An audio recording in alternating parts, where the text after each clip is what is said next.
Okay, Carl, tell me about where you grew up and how you got started in the dairy industry. Well, of course, we've had a dairy farm here the whole life, so I mean, I kind of was born into it. We started milking cows here in 1940, so it's just what you do now. I grew up here, been in Bowling Green, Ridge Pond, Woodburn. This has been our home, our family's home since 1888, so we did go for about 6 or 7 years. We did go to, Dad took all the cows and everything to Mississippi for about 6 or 7 years. But then we came back and continued to dairy. What made you want to stay in the industry throughout the years? You know, when you grow up in something, and I love the way of life. I love the way that you raise your kids and your family. The hard part is in the dairy industry, you have a very hard time making ends meet. And I mean, it's been that way forever. And that is the hardest part of trying to make ends meet when you're not getting enough money for the milk. And that's, of course, why we then went into the ice cream business. As a teenager, what were some things that you could remember that you did on the farm? It's just like every other child, just on any farm. You're plugged in wherever you can. I mean, you help, and that's how you grow up. You grow up helping. You grow up helping feeding calves. You grow up moving hay. You grow up helping move cattle. It's just a child, you're plugged in anywhere.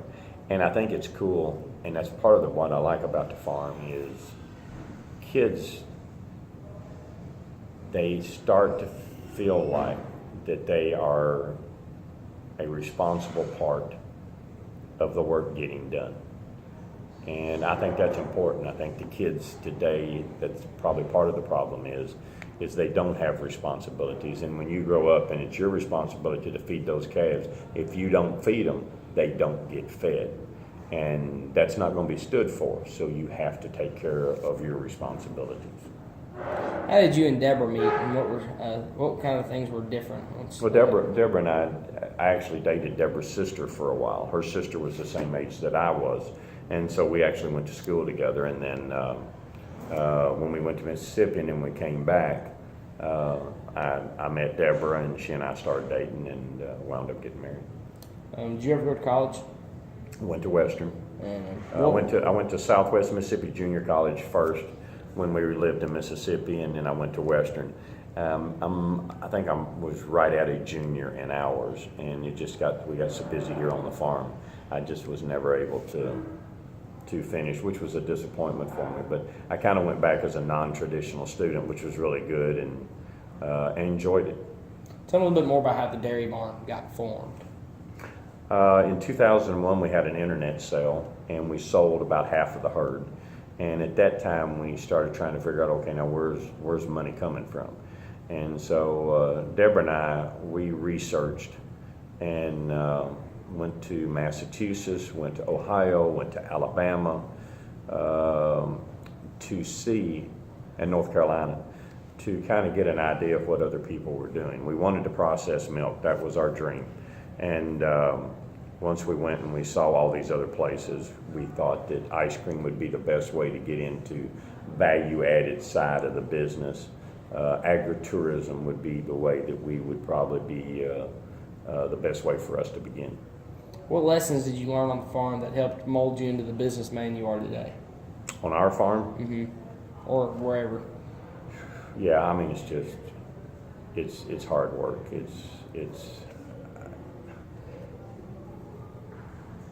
You don't have a schedule. You just work till the work is done. And I think that's been one of the things that's been good to us and also being in the dairy industry, I think what's molded me is you don't ever overspend, because you know if milk prices are good, they're going to drop and you're going to struggle. So you don't ever misspend money. You're always very conservative, and I think that's one thing about me, maybe to a fault, I don't know. What are some things you see now in today's society that is way different than when you were a teenager? Cell phones, iPads. It frustrates me to see the kids today and the young kids today I was always going outside. I was always doing things. Now I see kids just sitting around on their iPad, and that's frustrating to see, because it's kind of like television when I was a kid. Your mind's not working when you're being entertained, and I just see a lot of wasted time because of iPads. When I'm milking, and when it used to be when I was milking in the barn the old way before we got the robot. That was a lot of my time when I had ideas and things that I was thinking about I was wanting to do, because I'm working and then things come to your mind and you're thinking. I mean, if you're sitting there watching TV, you're pacified. If you're sitting there on your iPad, you're pacified. So it's disappointing to see that in the society today. But again, I think we probably had it with television, but we only had 3 channels. Once you had children, how did that have an impact on what you, that's what going you to did? that's going to impact, because when you start to have children, then you're even more driven, because you know you've got to support them. You've got to support your wife. You want to be a role model for those kids so that they know what to stand up for. And then as they get older, they learn responsibility and they become good citizens. Again, raising up on a dairy farm, raising our kids, Deborah and I have raised 3 hard-working individuals that are not afraid to work hard, almost to a fault at times. Who's a big role model in your life? I'd be my dad. Dad was my big role model. I mean, Dad always did so much with so little, and it had to be frustrating for him to never have money and have kids, but you know, we never felt like that we weren't provided for. We were always, I mean, heck, we were happy to go down to hay barn and build a fort. I don't think we ever we never went with our parents to Florida for a vacation. Never. That just wasn't done. And I never felt like we had to do that. Now, Deborah and I, 2 or 3 times while the kids were growing up, we'd take off and go to Florida, and it was a fantastic time. But we'd have great times with the kids here. We didn't have to go to Florida to have a good time with our kids. Do you have a vision of where you want the dairy barn to be at one day? You know, the dairy barn's already gotten to be where I had kind of hoped it would be. And so I'm not sure where else to hope for this to go further.